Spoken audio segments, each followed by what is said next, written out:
The 16th Street Baptist Church Bombing by Jessica McBurney. In the 1950s and 1960s, the American people, backed by civil rights leaders like Martin Luther King Jr., were speaking out against racial inequality and discrimination. In 1954, the Supreme Court ruled the separation of black and white children at school as unlawful in the Brown v. Board of Education case. While the ruling was met with resistance in many Southern white communities, many African Americans saw the case as a stepping stone to ending other racial inequality problems, and eventually sparked a series of non-violent protests carried out by black communities that would continue for over a decade. The protests triggered outrage among police and many white community members, and soon some areas, mainly in the South, were experiencing frequent crime and violence on both sides. As you read, identify evidence that shows how Americans viewed racial discrimination differently in the years following the 16th Street Baptist Church bombing. In the 1950s and 1960s, racial conflicts were a big problem in Birmingham, Alabama.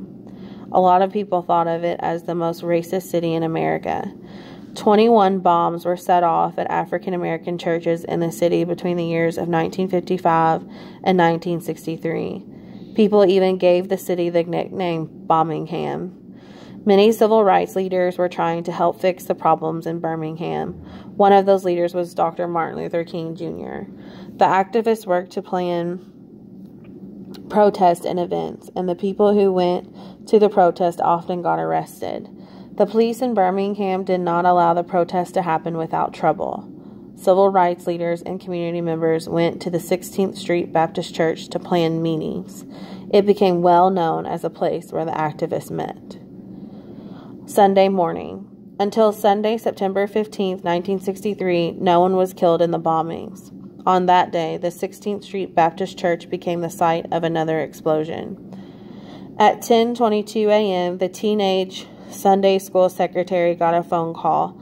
The person delivered an anonymous message just saying, 3 minutes. Less than 1 minute later, the bomb went off, and 15 sticks of dynamite had been hidden under the church steps.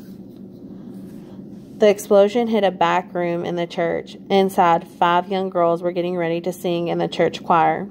Witnesses said the bomb caused the girls to fly through the air like rag dolls. The blast also tore a 7-foot wide hole in the wall. In fact, the explosion was so powerful that a man who was driving by was blown out of his car. The bomb killed 4 of the girls: Addie Mae Collins, 14, Carol Denise McNair, 11, Carol Robertson, 14, and Cynthia Wesley, 14. The 5th girl, Sarah Collins, was badly injured. Pieces of glass had flown into her eye and blinded her. Beyond the 5 girls, the explosion injured 19 other people. Black people in Birmingham reacted quickly to the bombing. Many rushed to the church to help look for bodies in the church's ruins. Hundreds of others stormed the city. They burned buildings that white people owned and protested violently. It took 300 extra state policemen to help Birmingham's police get the city back under control. Public support. The funerals of the 4 girls got a lot of attention around the U.S. Thousands of people, including more than 800 clergymen of all races, attended. Martin Luther King was also there and spoke at the event. He encouraged people to keep working towards civil rights. He hoped that if he worked hard enough, crimes like the bombing would no longer happen. Investigations.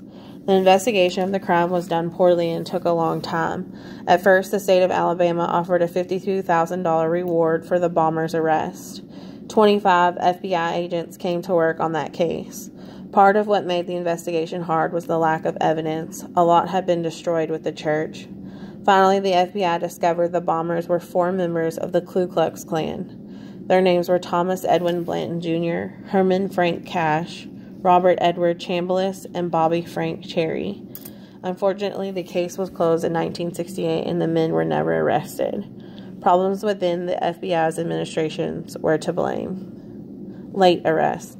There was a new Attorney General in Alabama in 1971. He started looking into the case again, digging up old evidence. His efforts helped convict the group's leader, Robert Chambliss, was sent to jail in 1977.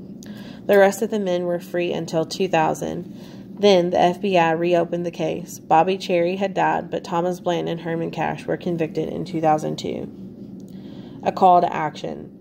The bombing at the 16th Street was terrible, but it was also very important. People were able to see how bad racism really was. The event was part of why President Lyndon Johnson signed the Civil Rights Act in 1964.